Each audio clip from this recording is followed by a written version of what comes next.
రాఘవన్నయ్య, మీరు మీ ఛార్జర్ బయట మర్చిపోయారు, తీసుకోండి. పూర్ణిమ, నీకెందుకు అనవసరమైన ఇబ్బంది?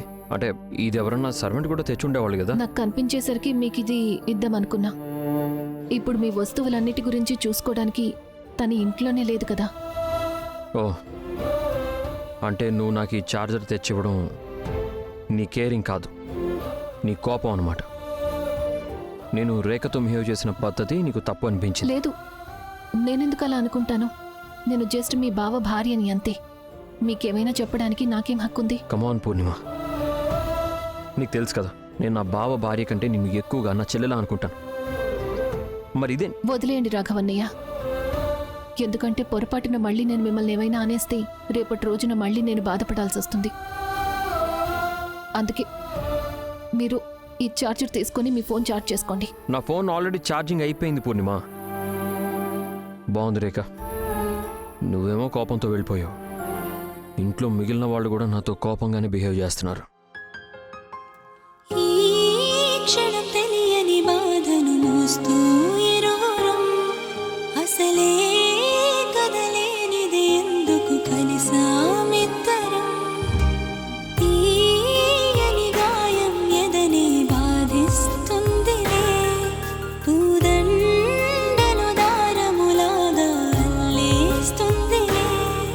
చేసేదే ఏమీ లేదే, మన చేయి దాటిపోయే కాలంతో వాదులాడే పంతాలే మానుకో.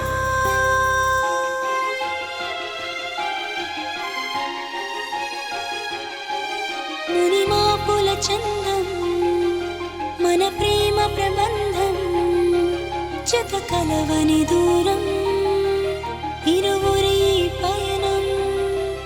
నా నిషేధి గదిలో నీ ఉషోదయాలే జత కూడగులేవే, ఇరు జగములు వేరే.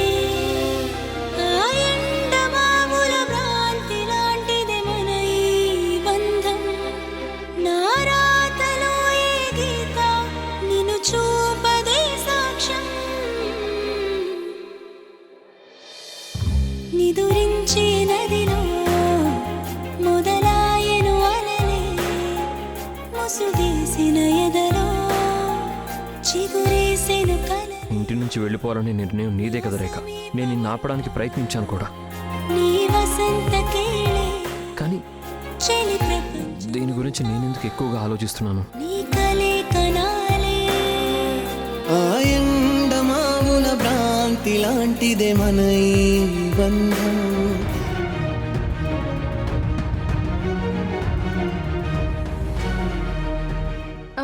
రాఘవ్ ఎక్కడా? తను ఇంకా తన గదిలోనే ఉన్నాడు. నాకు తన గురించి దిగులుగా ఉంది. Good morning everyone. Good morning. Good morning అమ్మా. గుడ్ మార్నింగ్ అత్తయ్య. మార్నింగ్. సంతోషంగా ఉండు. పూర్ణిమ, ఈ రోజు బ్రేక్ఫాస్ట్ ఏంటి? మీ స్మూదీ రెడీగా ఉందన్నయ్య. లేదు లేదు పూర్ణిమ, ఈ రోజు నుంచి స్మూదీ కాదు. ఇంట్లో మిగిలిపోయిన ఏం ఉంటే అవన్నీ తీసుకురండి. నాకు బాగా ఆకలిగా ఉంది, నేను అన్నీ తింటా. రాఘవ, నువ్వు మిగిలిపోయినవి ఎందుకు తింటావు? అమ్మ పూర్ణిమ, నా రాఘవ ఫేవరెట్ బ్రేక్ఫాస్ట్ రెడీ చేయాలి. అలాగే అత్తయ్య గారు. నువ్వు డైనింగ్ టేబుల్ దగ్గర కూర్చో, నేను టిఫిన్ తీసుకొస్తాను. మిస్ మెడోనా, నీ మార్నింగ్ వాక్ పూర్తి అయిపోయి ఉంటే కొంచెం పని కూడా చేయొచ్చుగా. ఇవ్వండి అత్తయ్య గారు. మొక్కలకి నీళ్లు పోయి.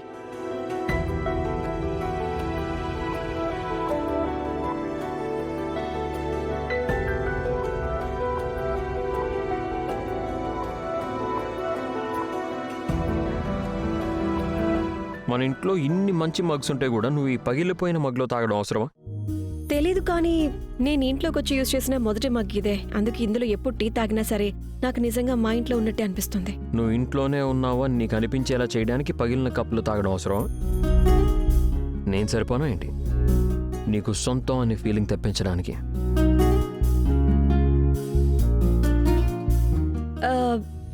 అసలు ఇదేం ప్రశ్న రాఘవ్? మగ్గే మీరు మీరే. సరే అయితే నువ్వు ఈ రోజు నుంచి ఈ కప్లో టీ తాగకూడదు. నేను నిన్ను తాగనివ్వను. రాఘవ్ వదలండి.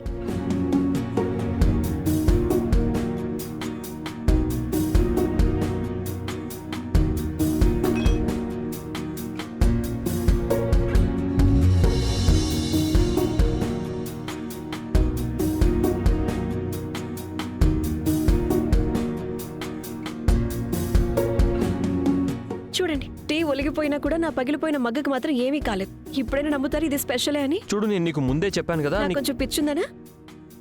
అప్పుడప్పుడు ఇలా చేయాల్సి వస్తూ ఉంటుంది. పోనీలే మంచిదే, నువ్వు నేను చెప్పింది ఒక్కటైనా ఒప్పుకున్నావు.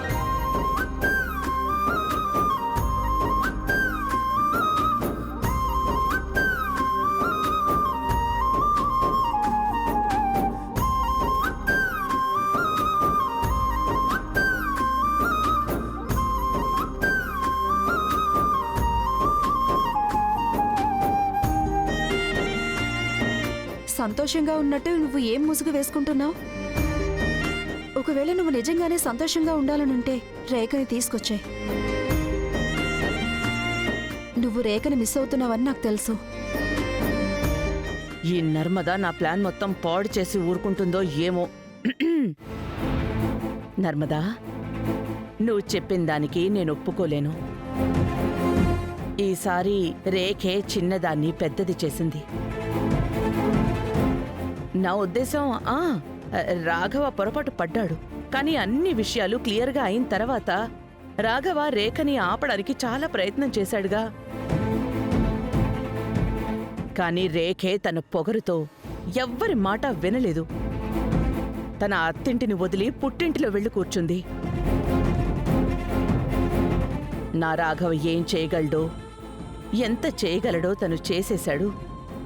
ఇక తర్వాత అడుగు రేఖే వేయాల్సుంటుంది.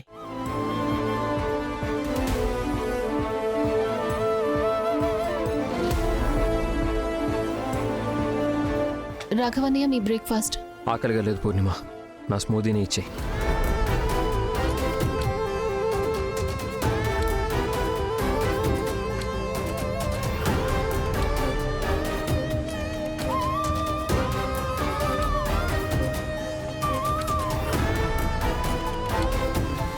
ఈ రోజు నేను మా అక్క చేతి వంట తింటాను అండ్ ధ్రువ్ ఈ దేశానికే రాజు అయిపోతాడు. నీకేమైనా పిచ్చి పట్టిందా? నువ్వు నా చేతి వంట తిని మరీ ఎక్కువ రోజులేం అయిపోలేదు. అక్క 63 days 11 hours నేను నీ చేతి వంట తిని అన్ని రోజులు అయిపోయింది. నువ్వేమో ఎక్కువ రోజులు అవ్వలేదు అంటున్నావు. నువ్వు రోజులు కౌంట్ చేసుకుంటున్నావా ఏంటి? అరే ధ్రువ్ ఇలాంటి లెక్కలన్నీ బానే వేస్తాడు, కానీ అక్క వచ్చిన దగ్గర నుంచి తను ఏమైనా తిందో లేదో అని ఏమీ చూడట్లేదు. ఇలా చూడు, టీ కూడా చల్లారిపోయింది. ఆ మమ్మీ, నేను అదే ఆలోచిస్తున్నాను. అక్క వచ్చి చాలాసేపు అయింది, తను టీని ముట్టను కూడా ముట్టలేదు. అలాంటిదేమీ లేదు, అది నేను వంట చేస్తున్నాను కదా, అందుకే టీ మర్చిపోయాను. అలాగా? సరే అయితే ఇక టీ కప్ పట్టుకో అండ్ మమ్మీ టెన్షన్ మొత్తం పోగొట్టేసాయి కదా. టీ ఒలిగిపోయింది, కానీ నా పగిలిపోయిన మగ్గకు మాత్రం ఏమీ కాలేదు. ఇప్పటికైనా ఒప్పుకుంటారా మీరు ఇది స్పెషల్ అని? చూడు నేను నీకు ముందే చెప్పాను కదా. పిచ్చుందనా? అప్పుడప్పుడు ఇలా చేయాల్సి వస్తూ ఉంటుంది. పోనీలే మంచిదే, నువ్వు నేను చెప్పింది ఒక్కటైనా ఇప్పుడు ఒప్పుకున్నావు.